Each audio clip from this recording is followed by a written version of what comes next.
emotional for me because my mom had already had it when I was a child and passed away. And it turned out it was the same age that she had it that I was diagnosed.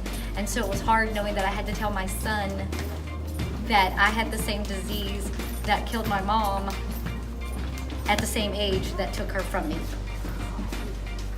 I stayed motivated throughout the journey of this process because I was strong and I knew that I wanted to fight it and do the best that I could.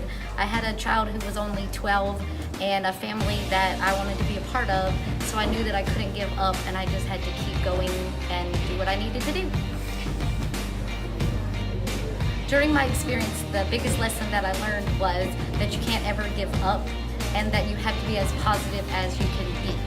I stayed working the whole time. I missed very few days of work. And I feel like if I had stayed home in bed, I probably would not have done as well as I did. And I also learned that finding out very early is the best option because as soon as you find it, you can fix it and take care of it. So early detection is the key. I hear that all the time, but it truly is the case. I needed to give advice to someone who might be going through a similar experience.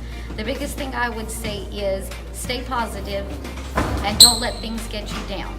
And find someone that you can talk to that can maybe relate and go through the same things as you. That was a big thing for me, is asking someone else who had just been through it some advice so I knew what to expect, and knowing that everybody was there for me. I would come to work and on a weekly basis I had a gift from somebody, whether they were close to me or not, and that was really, really awesome to know that people were supporting me even when I didn't know that they knew enough to support me.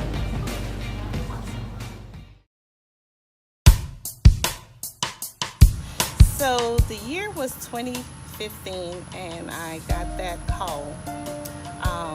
Went in for my regular exam and got the call to come back, and they said it was cancer, invasive carcinoma.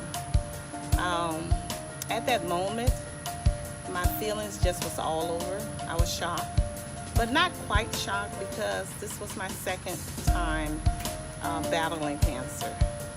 And I always had in the back of my mind, would the cancer that I had previously come back, or would it be another cancer? And that moment was then. Immediately, I'm a spiritual person. Immediately I turned on Pandora, and there was a song that was on, and it said, "I need you to survive." And that song stuck with me. So right then and there, I went into a survival mode. I started to do my research about this devastating disease, and I had the faith and the determination that I was going to beat it. I came from a little town where we were known as Cancer Alley in St. James Parish, and I know a lot of people that had gone on before me that died due to this devastating disease. But I know I was going to beat it. And I'm here today because of my faith. I educated myself, and I just didn't let myself wallow in my circumstances. I actually elected to have a double mastectomy, and I had that surgery September 23rd of 2015. And because I had that surgery and God led me to that direction, I'm here today cancer-free. The lesson that I learned going through this time, devastating time, was that all sickness are not unto death, and it depends on how you embrace your sickness and move forward. And I was one that I embraced the sickness and I moved forward. I moved forward because I know I have 3 beautiful daughters, and they were the ones that I wanted to be here for. My prayer was, yeah, Lord, if it's my time, I'm ready.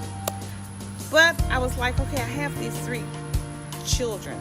Please allow me to, remain here to raise them. I know that if you have the determination and will, you can overcome anything.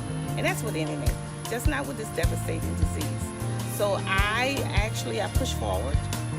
I educated myself. I collaborate with others. I actually took the ailment in my hand, and I move forward with that. The advice that I would give to someone dealing with anything in life, be open-minded. There's a lot of things out there, especially like with the breast cancer. Early detection is the key. We have screenings, and right now with the pep rally that we're having at school, that money is going toward where everyone can be screened, no matter your background, socioeconomic status. There is free screening for everyone, and if we're in there to get those screenings, that would help with the life-altering.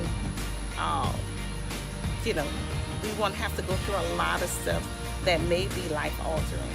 So get those screenings, be open-minded, and know that all sickness is not unto death.